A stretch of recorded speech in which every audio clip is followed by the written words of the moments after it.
হল তাৰ পিছত এতিয়া ডোনাল্ড ট্ৰাম্পে কি কৰিব পাৰে হেহতিয়াকৈ ডোনাল্ড ট্ৰাম্পে ট্ৰুথ সোশ্যালত এটা বিশেষ নিউজ আৰ্টিকেল শেয়াৰ কৰিছে য'ত ট্ৰাম্প কাৰ্ড বুলি কোৱা হৈছে ট্ৰাম্প কাৰ্ড বুলি কৈ এটা তেনেকুৱা এটা আৰ্টিকেল তাত লিখা হৈছে যেটো আৰ্টিকেলত কোৱা হৈছে যে ডোনাল্ড ট্ৰাম্পে বা আমেৰিকাই হয়তো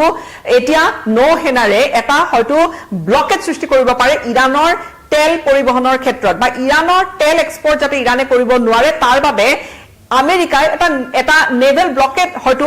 হৰমুজ প্ৰণালীত কৰিব পাৰে আৰু এই আৰ্টিকেলটো ডোনাল্ড ট্ৰাম্পে শেয়াৰ কৰাৰ লগালগ এটা যেন ডোনাল্ড ট্ৰাম্পে ইংগিত দি দিছে ইতিমধ্যে যে পৰৱৰ্তী আমেৰিকাৰ পদক্ষেপ কি হ'ব পাৰে স্বাগতম জনাইছো এই মুহূৰ্তত সকলোৱে হয়তো গম পাইছে যেহেতু আমেৰিকা আৰু ইৰানৰ আলোচনা বিফল হৈছে ইছলামাবাদত আলোচনাত 21 ঘণ্টা বহিল মাৰাথন আলোচনা কৰিলে কিন্তু ঘণ্টাৰ পিছত ঘণ্টা পাৰ হ'লহে মাথো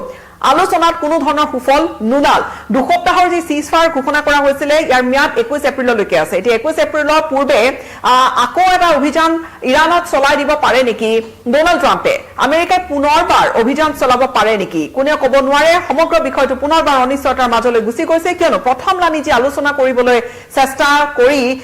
দুয়োপক্ষ বহিছিল ইছলামাবাদত সেইখন আলোচনা বা সেই গোটেই বৈঠকে হৈছে বিফল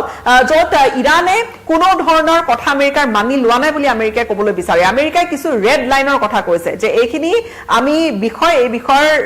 ইৰানে মানিবই লাগিব আৰু এইখিনি বিষয় আমেৰিকাৰ ফালৰ পৰা এই গোটেই বৈঠকক ৰিপ্ৰেজেন্ট কৰিছিল মাৰ্কিন উপৰাষ্ট্ৰপতি জেডি ভান্সে কৈছে যে কিছু বিষয়ত আমেৰিকাই হয়তো অকণমান নমনীয় স্থিতি ল'ব পাৰে কিন্তু কিছু বিষয় যেনে নিউক্লিয়াৰ টক্স নিউক্লিয়াৰ এগ্ৰিমেন্ট সেই সন্দৰ্ভত বা নিউক্লিয়াৰ এনৰিচমেন্ট এটমিক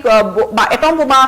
বা তেনেকুৱা ধৰণৰ পাৰমাণৱিক বোমা বনাব ইৰানে নোৱাৰে আৰু সমান্তৰালকৈ সকলো ধৰণৰ নিউক্লিয়াৰ এনৰিচমেন্ট প্ৰগ্ৰাম ইৰানে বন্ধ কৰিব লাগিব এয়া আমেৰিকাৰ প্ৰথম চৰ্ত আৰু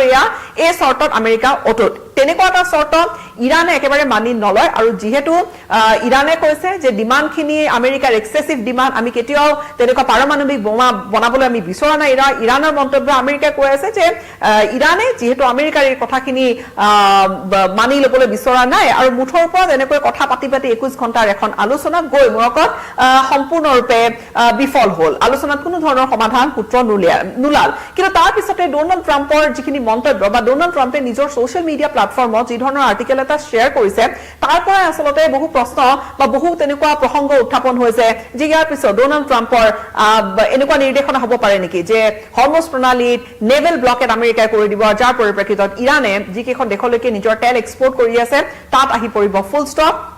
ইয়ে কিন্তু আন এক জটিলতা সৃষ্টি কৰিব পাৰে ইমান দিনে দেখিছো যে আমেৰিকাই যি ধৰণৰ প্ৰেছাৰ ব্যৱহাৰ কৰক বা নকৰক ইৰানে কিন্তু হিৰ্ণত হোৱা নাই সমান্তৰালকৈ আমেৰিকাই এতিয়ালৈকে প্ৰায় 13,000 মান ইৰানৰ গুৰুত্বপূৰ্ণ ঠাইত গুৰুত্বপূৰ্ণ লোকেশন হেয়া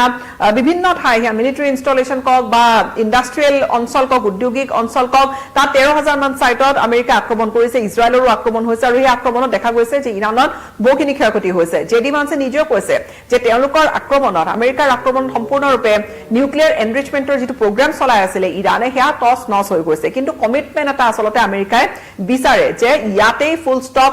পেলাব লাগিব বিৰাম দিব লাগিব সম্পূৰ্ণৰূপে ইৰানে নিজৰ নিউক্লিয়াৰ প্ৰগ্ৰাম যেটো ইৰানে মানি ল'বলৈ ৰাজি হোৱা নাই আৰু তাতেই আসলতে গোটেই প্ৰসংগটো উলমি ৰৈছে তাতেই সেই প্ৰশ্নবোৰ সৃষ্টি হৈছে যে সঁচাকৈ আলোচনা হ'বগৈ নে কিন্তু এতিয়া ডোনাল্ড ট্ৰাম্পক পূৰ্বেও দেখা গৈছিল যে এফালে আলোচনা আৰু তাৰ মাজতে ডোনাল্ড ট্ৰাম্পে আক্ৰমণ কৰি দিছিল বা নিৰ্দেশনা দিছিল আক্ৰমণ কৰিবলৈ তেনে পৰিপ্ৰেক্ষিতত কৰবাত আমেৰিকাই পুনৰবাৰ এটা প্ৰেছাৰ টেকটিক এটা কৰিবলৈ বিচাৰে নেকি ডোনাল্ড ট্ৰাম্পে কিন্তু সেই আৰ্টিকেলটো শেয়াৰ কৰি ইতিমধ্যে তেনেকুৱা এটা ইংগিত দি দিছে যে হয়তো হাজু হৈ আছে মাৰ্কিন নৌসেনা আৰু আহি হয়তো হৰমুজ প্ৰণালীত ইতিমধ্যে যি ধৰণে তেওঁলোকে হাজু কৰিছে সেই ধৰণে হয়তো ব্লকেট আমেৰিকাই যি ধৰণে বিচাৰে হয়তো তাত এটা ব্লকেট সৃষ্টি কৰিবলৈ বিচাৰে জেডি ভান্সে যেহেতু গোটেই শান্তি আলোচনা কোনো ধৰণৰ সমাধান সূত্ৰ নুলাল ওয়াশিংটন আৰু তেহৰান আলোচনাত বহিছিলে সেইখিনি কথা কোৱাৰ পিছতে দেখা গৈছে যে ডোনাল্ড ট্ৰাম্পে এই বিশেষ আৰ্টিকেল এটা শেয়াৰ কৰিছিল আৰু তাৰ পিছতে কৰবাত তেওঁ আকৌ এবাৰ তীব্ৰ অভিযান চলাবলৈ গৈ আছে নেকি ইৰানত তেনেকুৱা ধৰণৰ এখন ছবিৰ যেন ডোনাল্ড ট্ৰাম্পে ইংগিত দিলে যি নহওক লক্ষণীয় হ'ব যে ডোনাল্ড ট্ৰাম্পে ইয়াৰ পিছত কি মন্তব্য কৰে কিন্তু নিশ্চিত ৰূপত যে বৰ্তমান ডোনাল্ড ট্ৰাম্পে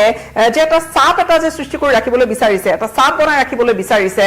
ইৰানৰ ওপৰত চাপ দি ৰাখিবলৈ বিচাৰিছে ইৰানক এটা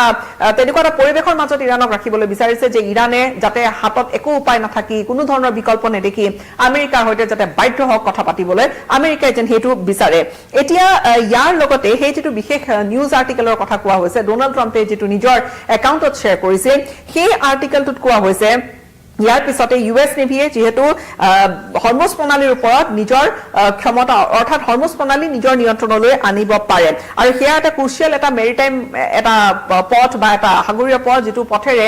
20% ইন্ধন পৰিবহনকাৰী গোটেই জাহাজবোৰ সেই বাটেৰে অহা যোৱা কৰে বা সেই বাটেৰে আসলতে জাহাজ ওলাই যায় তেনেহলে ই বৰ্তমান চোক পইণ্ট এবাবে হৈ পৰিছে কিয়নো ইৰানে নিজৰ কব্জাত ৰাখিছে গোটেই সেই সাগৰীয় পথটো আৰু তাৰ পৰিপ্ৰেক্ষিতত আমি দেখিছো ভাৰতৰ বাবে জাহাজবোৰ আহিবলৈ কোনো বাধা ইৰানে দিয়া নাই কিন্তু আন বহু দেশৰ বাবে ইৰানে কিন্তু ইতিমধ্যে তাত যথেষ্ট জটিলতা সৃষ্টি কৰিছে আৰু আমেৰিকা ইজৰাইলৰ লগতে বন্ধু দেশকেইখনৰ ক্ষেত্ৰত সেই ধৰণৰ নীতি বৰ্তমান ইৰানে প্ৰৱৰ্তন কৰি তাত এটা অভিযান ইৰানে চলোৱা দেখা গৈছে এতিয়া লক্ষণীয় হৈ পৰিব দেখা গৈছে যে এই কিছু ঘণ্টাৰ ভিতৰতে প্ৰায় 10খনমান জাহাজ ইতিমধ্যে পাৰ হৈছে মুভমেন্ট হৈছে আৰু তাৰ ভিতৰত ৰাছিয়ান টেংকাৰো আছে বুলি কৈছে ডোনাল্ড ট্ৰাম্পে চীনলৈও জাহাজ ওলাই গৈছে আনকি ভাৰতৰ নামো ডোনাল্ড ট্ৰাম্পে লৈছে কিন্তু লক্ষণীয় হ'ব যে ইয়াৰ পিছত কি কৰে ডোনাল্ড ট্ৰাম্পে কি কৰে তাৰ মাজতে আৰু কিছু খবৰ ওলাইছে যে দুখনমান ডাঙৰ ডাঙৰ জাহাজ আমেৰিকাৰ নৌসেনাৰ দুখন ডাঙৰ ডাঙৰ জাহাজ ইতিমধ্যে সেই অঞ্চলটো গৈ পাইছেহি আৰু সেয়া খুব গুৰুত্বপূৰ্ণ হ'ব যদিহে সেই ধৰণৰ বৃহৎ জাহাজ তাত বৰ্তমান সাজু হৈ যদিহে কিবা একশ্যনৰ বাবে সাজু হৈ আছে কিয়নো দেখা গৈছে যে তেনেকুৱা জাহাজ খুব শক্তিশালী বা তাত অস্ত্ৰ থকা জাহাজ সেই জাহাজ কেইখনৰ পজিশনক লৈ ইতিমধ্যে তেনেকুৱা ধৰণৰ চৰ্চা চলা দেখা গৈছে কি হ'ব কোনেও নাজানে কিন্তু অন্ততঃ এটা কথা ইংগিত ডোনাল্ড ট্ৰাম্পে দিছে সাপোৰ্ট ৰাখিবলৈ বিচাৰিছে আৰু যদি পৰৱৰ্তী সময়ছোৱাত ইৰানে যদি এই সিজফায়াৰ যেটো সিজফায়াৰ কোৱাই হৈছে যে একেবাৰে দুৰ্বল এটা যুদ্ধবিৰতি হৈছে দুসপ্তাহৰ যি যুদ্ধবিৰতি হয়তো আশা কৰিছে গোটেই বিশ্বত যে আগন্তুক কেইটামান দিনৰ ভিতৰতে আলোচনাৰ মাধ্যমলৈ আহক বা দুয়ো পক্ষ পুনৰবাৰ